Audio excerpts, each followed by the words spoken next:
Hello? Holy fucking shit. Hey, what up? Hey, what's going on there? YouTube.com/user/HoodoHoodlumsRevenge. Oh, not much. Just been waiting for this call. I'm sorry to keep you waiting, alright? Oh, no worries, no worries. I was on the roof, and there was a car, and I kinda got distracted. Just a little bit. I see. Okay, you know what we have to do? We have to scare people. What? Oh, yeah. Are you in the mood to send some kids to bed without sleep tonight? I'm ready for it. Okay, you know what we have to do? We have to make up some improv creepypastas. Yes, we do. That's the only option. You remember those, right? You're the creepypasta man. It sure seems that way. You're the expert, man. Okay, yes. Yes. So here's what we're gonna do. We can lay like ground rules for some of them, but if one of us just starts going off on a tangent and we're going through the story and we run out of things, the other person, they can like pitch in, say like what should happen next, which character should enter. It's like Smash, okay? It's like the Smash roster, okay? Yes, that would be magical. Alright, shall I get the ball rolling? Yes. I've been working on this one in my head for a while, and I don't know about you, Ooh. but this one really knocks him dead. It's about it's about Geff the Killer.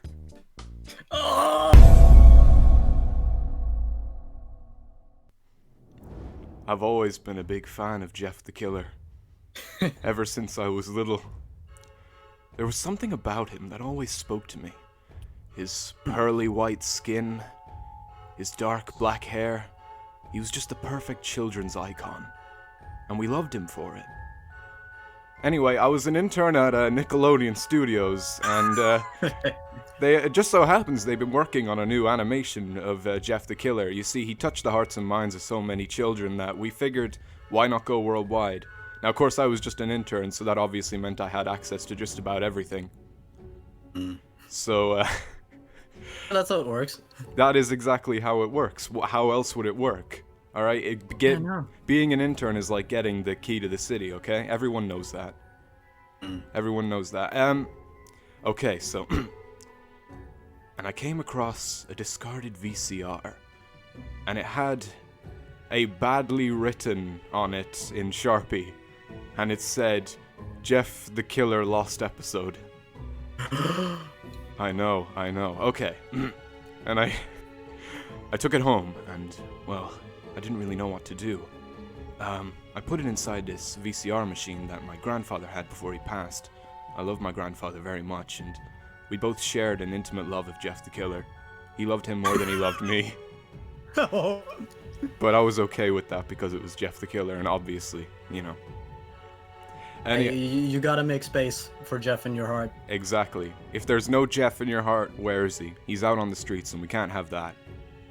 Oh. And, so I put it in the VCR. And there was a lot of static, just so much static. It was unbelievable, honestly. Ooh. I could not... all at the same time. Exactly. Until these words appeared on the screen, and they looked like they'd been written by a fucking 5-year-old. I couldn't understand, I couldn't make sense of it. And all it said was, GeffTheKiller.avi. And it showed him walking down the street in black and white, but it wasn't the happy-go-lucky Geff the Killer that we all knew. He wasn't smiling or dancing or any of that. He was just, he looked so sad. Even though there was like a permanent smile carved into his cheeks, I could sense it. I could sense it from his aura. You see, I'd familiarized myself with Geff the Killer, and I could tell something was up. Yeah, and why would he be sad? This is so intriguing. Why was he sad, Huda? Why was Geff the Killer sad? Oh god, he was sad because, he misses his mama. Not his daddy. His mama. Oh, no. Geff! Okay. Poor Geff. Now, I could sense somehow that Geff the Killer missed his mother. I mean, I knew he killed her and, like, hated her guts for some reason. Probably just the hormones. But anyway, he, of course. But it's like... I could just tell something was up, and I couldn't bear to see my favorite childhood icon this way, but all I could do was watch. Anyway, I shook it off as just a glitch and moved on. Oh yeah. And Glitchy expression on Jeff's face. he had a glitchy expression on his face. Mm. He was a living embodiment of glitch, and I couldn't tell why. I was freaked out. I started to cry and vomit all over the place. What happened next, Hoodo? I blacked out. I blacked out. What happened? I woke up, and the VHS was still going, or the VCR player was still going with the tape. No. And I could see Geff was staring at me, but it was not like he was staring out from the TV. He was staring at me, and whenever I moved, his eyes followed me, and it felt like he was watching me. I know it's really stupid because it was just a tape, but it felt like he was watching me for real. And then, well, I went and took a nap because I was really tired.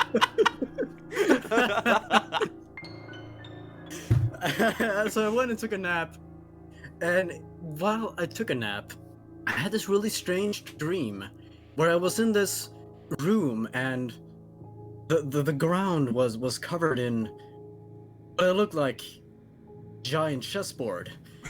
And it felt like the draw distance was really bad, so there was fog everywhere. And then I could see someone approaching me from the fog. It was Who Geff. was it? Holy fucking shit.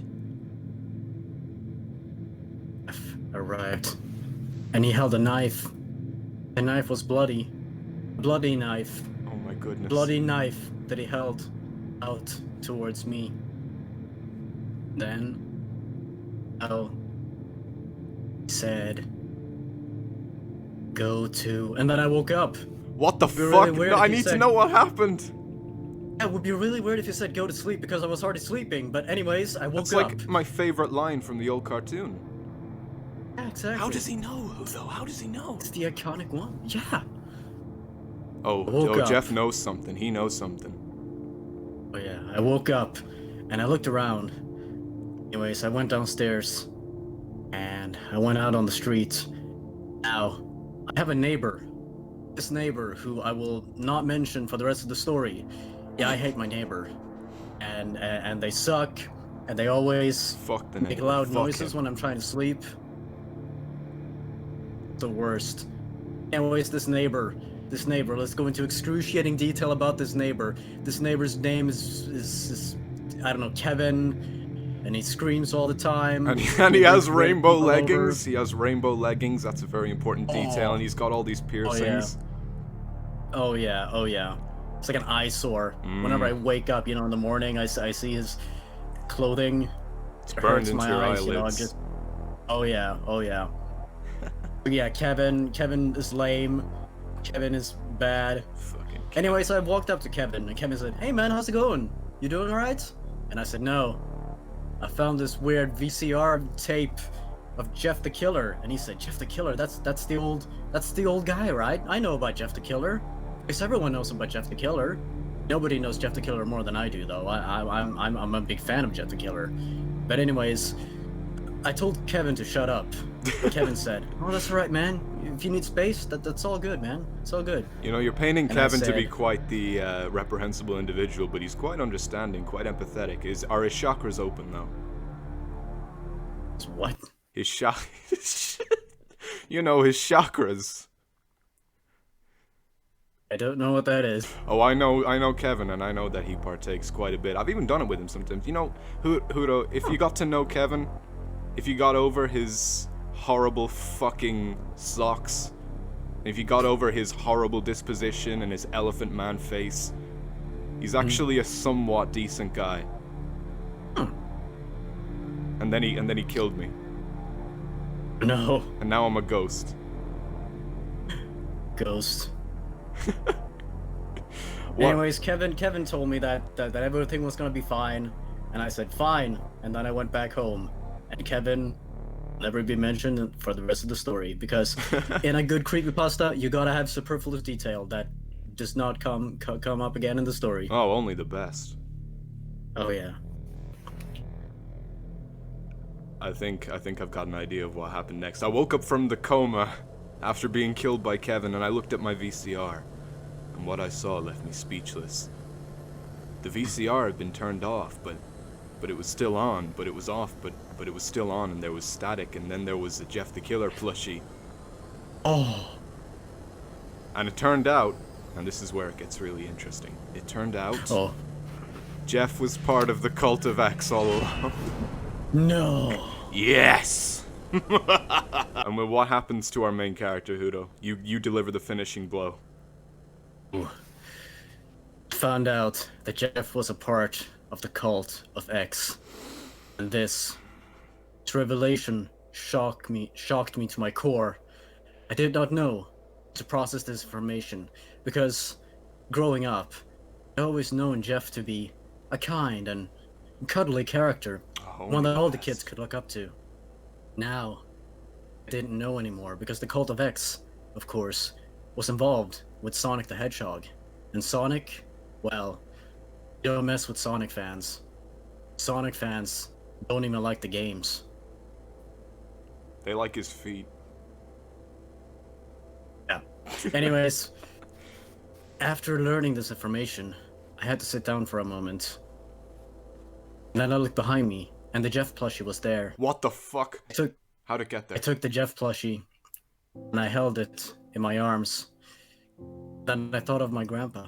What would my grandpa think? My grandpa and I, we always loved Geff.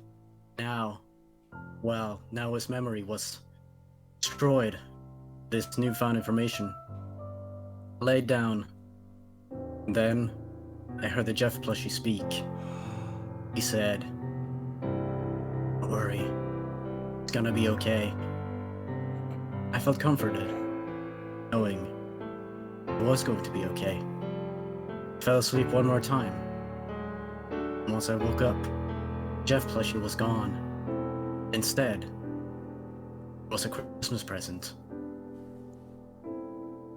I got a new PS4. It was awesome. Fuck yes. That's a happy ending. Oh my goodness. You know, that took quite a wholesome turn at the end, and I'm actually quite happy about that. You know, you really know how to turn a story around. You know, I probably would have just shaken it off as just a glitch, because you know me, but like... obviously, you know your way around these kind of things.